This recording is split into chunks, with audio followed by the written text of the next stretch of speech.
विपक्ष अच्छी तरीके से एकजुट है, थोड़ा लेन देन की आवश्यकता है। वाशिंगटन डीसी में राहुल गांधी ने अपनी एक प्रेस कॉन्फ्रेंस में कहा।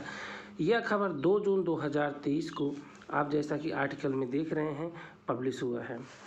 तो चलिए फ्रेंड्स, हम आपको इस आर्टिकल में का विश्लेषण करते हैं जैसा कि इसमें लिखा गया है।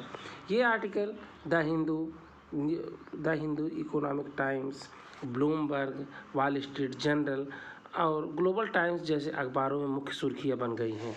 चलिए हम देखते हैं इसमें क्या क्या लिखा है और राहुल गांधी ने क्या क्या कहा है। वाशिंगटन डीसी अगले होने वाले लोकसभा चुनाव को ध्यान में रखते हुए केंद्र की भाजपा सरकार के खिलाफ प्रतिद्वंदी राजनीतिक ताकतों को एकजुट करने के प्रयासों के बीच कांग्रेस नेता राहुल गांधी ने गुरुवार को कहा कि भारत में विपक्ष काफ़ी तरीके से एकजुट है। वाशिंगटन डीसी में एक प्रेस क्लब में बातचीत के दौरान कई मुद्दों पर अपनी बात रखते हुए राहुल गांधी ने कहा कि उनकी पार्टी साथ ही विपक्षी ताकतों के संपर्क में है। विपक्षी एकता पर ANI के सवालों का जवाब देते हुए राहुल गांधी ने कहा कि उनकी पार्टी सभी विपक्षी दलों के साथ नियमित रूप से बातचीत कर रही है। इस संबंध में काफ़ी अच्छा काम हो रहा है। हम आपको एक चीज़ ये भी बता दें कि जिस प्रकार से कि कर्नाटक चुनाव के परिणाम आ चुके थे और कर्नाटक चुनाव में कांग्रेस की विजय हो चुकी थी, उसकी जो भी रिजल्ट आया उसको देखते हुए विपक्ष एक तरीके से इस प्रकार से आशान्वित है कि 2024 के चुनाव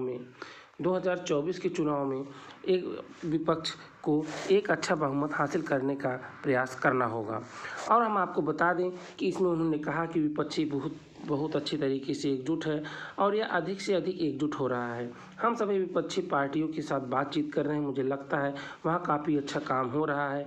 यह एक जटिल चर्चा है क्योंकि ऐसे स्थान है जहाँ हम विपक्ष के साथ प्रतिस्पर्धा कर रहे हैं, इसलिए थोड़ा लेन देन की आवश्यकता है, लेकिन मुझे विश्वास है कि यह महागठबंधन होगा, राहुल गांधी ने कहा। इससे पहले प्रतिष्ठित स्टैनफोर्ड विश्वविद्यालय में अपने संबोधन में कांग्रेस नेता ने यह भी कहा कि पहले कुछ महीनों में भारत में विपक्ष खुद को सुनाने के लिए संघर्ष कर रहा था। यह नाटक पिछले 6 महीनों से शुरू हुआ था। हम संघर्ष कर रहे थे, विपक्ष भारत में संघर्ष कर रहा था। एक विशाल वित्तीय प्रभुत्व संस्था का कब्जा हमारे देश में लोकतांत्रिक लड़ाई लड़ने के लिए संघर्ष कर रहा था। कोई भी प्रणाली काम नहीं कर रही थी। उन्होंने आगे ये भी कहा कि लोकतंत्र केवल विपक्षी दल के बारे में नहीं है, यह कई संस्थानों के बारे में है जो विपक्ष का समर्थन करते हैं। उन संस्थानों पर या तो कब्जा कर लिया गया था या वे भूमिका निभा नहीं रहे थे जो उन्हें निभानी थी। राहुल गांधी अपने कर्नाटक विजय से उत्साहित होकर यूएस यात्रा के दौरान उन्हें जो भी कुछ कहा वो एक प्रकार से बहुत ही अच्छा वक्तव्य कांग्रेस के लिए माना जा रहा है। आगे हम देखते हैं फ्रेंड्स, राहुल ने मंगलवार को कैलिफोर्निया में प्रवासी भारतीयों को संबोधित करते हुए PM मोदी पर तंज कसते हुए कहा कि भारत में कुछ लोगों को यह बीमारी है कि वे सब कुछ जानते हैं।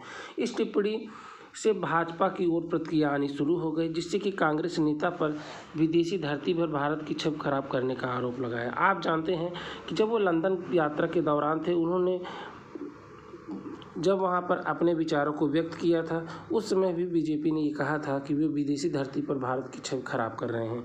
इस प्रकार से वे कई बार ऐसा कह चुके हैं जो कि भारत के आर्टिकल अभिव्यक्ति की स्वतंत्रता पर अपना प्रभाव डालता है। चलिए फ्रेंड्स, ये यहीं तक था। कभी नहीं सोचा था कि ऐसा कुछ संभव होगा, लोकसभा से अयोग्य ठहराए जाने पर राहुल गांधी ने कहा। चलिए फ्रेंड्स, इस आर्टिकल को भी देखते हैं। बुधवार